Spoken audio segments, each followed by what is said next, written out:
So we've had quite the week, Dr. Dyer, and you know that this is going to be our last show for a couple of weeks because you're going to be on the cruise, on the I Can Do It cruise. Mm-hmm. So I want to give people a chance to talk to you and get in touch with you. But I mean, just what an amazing week that we went through.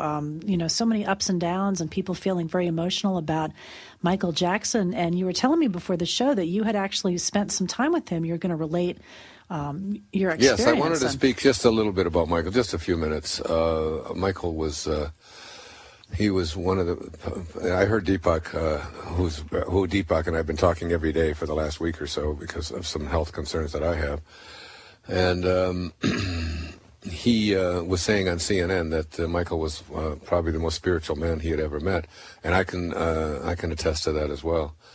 He called me up one day back in 1991 after I had written a book called Real Magic and asked me if I would like to come out and bring my family, which is, you know, a whole plane load. So all 8 of my children went with me and my wife. And we spent 5 days out there at Neverland with him, just talking to him. I went up on a mountain up there and just the two of us talked. And his question to me was, is there such a thing as real magic, and what is it, and how do I get it, and I want to know about it. And he was just so filled with excitement about about this. And what I really, what concerns me when I see particularly a lot of the messages that are coming in on the internet about people making accusations about this man, and that troubles me a great deal because this was the kindest, sweetest, most beautiful human being, and I trusted my children with him, obviously. He, when he was out there at Santa Maria County, there out in Neverland, the prosecutor there had a real desire to do something, you know, to go after him.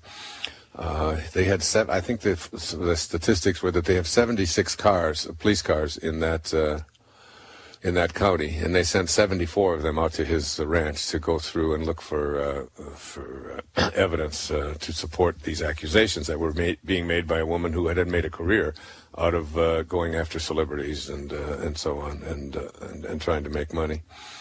And in the same county, there were many of the priests that had been not only accused but had admitted to sexually molesting young boys, but they didn't send any cars out for them. And then all of the evidence that they acquired was presented to a jury of not of his peers, but of people who were not, you know, even that friendly toward him. And they voted 12-0 to acquit him on every single charge.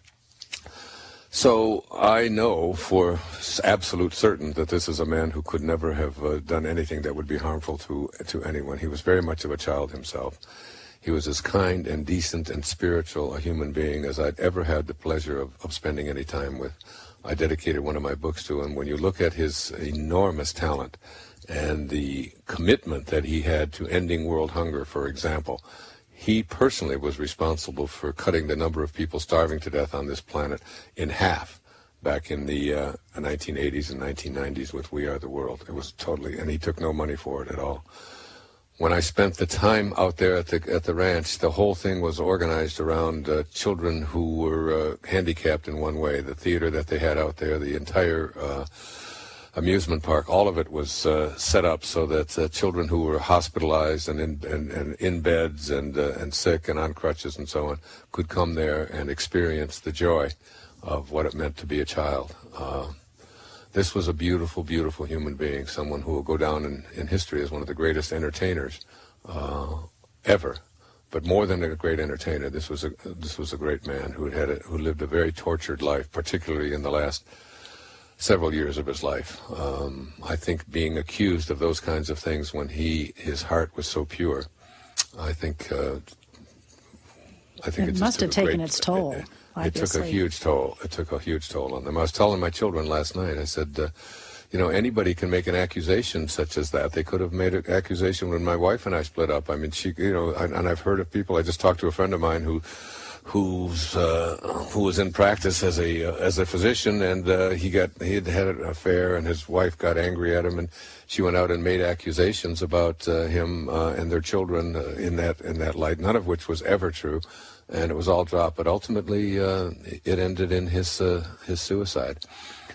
So these kinds of accusations, these kinds of things that people say be very careful about that, and know in your hearts from me, if you trust me, that my time with him in those 5 days back in 1991 solidified for me that this was a transcendent being who had not only enormous talent but a heart as big as the sky.